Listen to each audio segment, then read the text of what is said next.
Selamat siang Bapak Ibu, perkenalkan saya Chelsea Olivia Borosinaga, mahasiswi program studi Marketing Komunikasi Universitas Mercu Buana. Selamat datang di video future yang akan membahas salah satu fenomena yang masih sering kita temui di media sosial saat ini, yaitu cyberbullying ataupun perundungan di dunia maya. Nah, di era digital seperti sekarang ini, setiap orang memiliki kebebasan untuk menyampaikan pendapat melalui media sosial. Namun, kebebasan tersebut seringkali disalahgunakan dengan memberikan komentar yang menghina, merendahkan, bahkan menyerang orang lain secara pribadi. Padahal, kebebasan berekspresi tetap harus disertai dengan tanggung jawab dan etika dalam berkomunikasi. Nah, pada video ini saya akan membahas penyebab, sumber masalah, serta solusi dari fenomena masalah tersebut. Saya akan menggunakan teori framing Robert Eggman yang terdiri dari 4 unsur, yaitu define problem, diagnose causes, make moral judgment, dan treatment recommendation. Nah, belakangan ini kita sering sekali melihat seseorang menjadi sasaran komentar yang negatif hanya karena penampilannya, pendapatnya, ataupun konten yang diunggahnya di media sosialnya.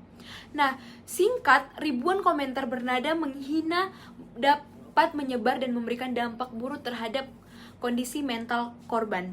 Nah, fenomena ini seperti menunjukkan bahwa masih banyak pengguna media sosial yang pasti belum memahami etika dalam berekspresi. Nah, menurut saya pribadi, penyebab utama dari fenomena ini adalah kurangnya kesadaran masyarakat dalam menggunakan media sosial secara bijak. Banyak orang merasa bebas berkomentar karena berada di balik layar sehingga lupa bahwa setiap kata yang mereka tulis dapat mempengaruhi, bahkan dapat melukai perasaan orang yang mereka hina. Selain itu, rendahnya literasi digital juga membuat sebagian pengguna tidak memahami batas antara menyampaikan kritik yang membangun dengan melakukan suatu penghinaan. Sumber masalah lainnya itu adalah budaya mengikuti tren di media sosial. Ketika suatu unggahan menjadi viral, banyak pengguna ikut memberikan komentar negatif hanya karena terpengaruh oleh opini orang lain tanpa mengetahui fakta yang sebenarnya.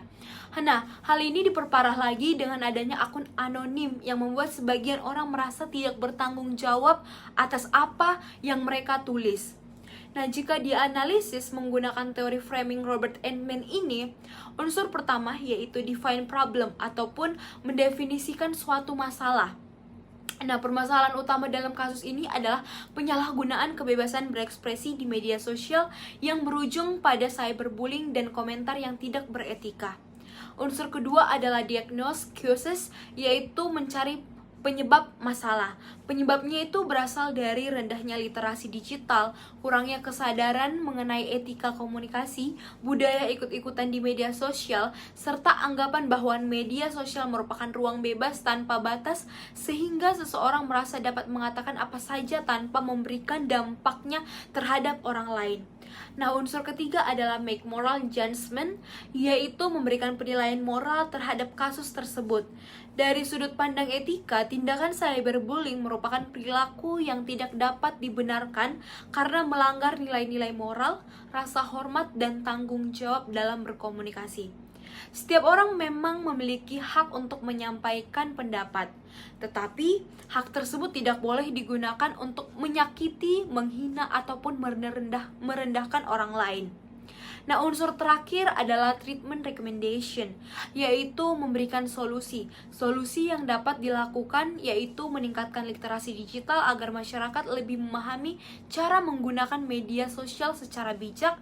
Selain itu, setiap pengguna perlu membiasakan diri untuk berpikir sebelum menulis komentar, menghargai perbedaan pendapat, memverifikasi informasi sebelum membagikannya, serta melaporkan konten yang mengandung ujaran kebencian maupun cyberbullying kepada pihak platform.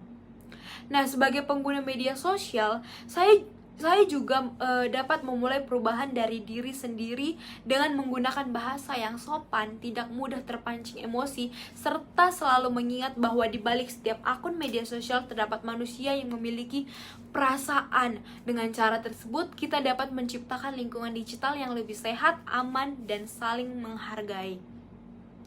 Nah, sebagai penutup dapat disimpulkan bahwa kebebasan berekspresi di media sosial merupakan hak setiap orang, namun kebebasan tersebut harus diimbangi dengan tanggung jawab serta etika dalam berkomunikasi.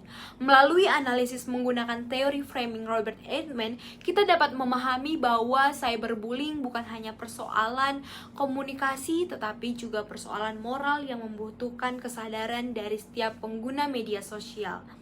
Mari bersama-sama menjadi pengguna media sosial yang lebih bijak, menghargai sesama, dan menggunakan media sosial untuk hal-hal yang positif.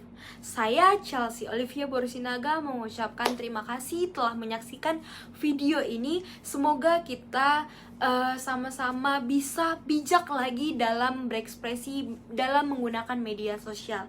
Sampai jumpa, semoga video ini analisis saya semoga bermanfaat. Terima kasih.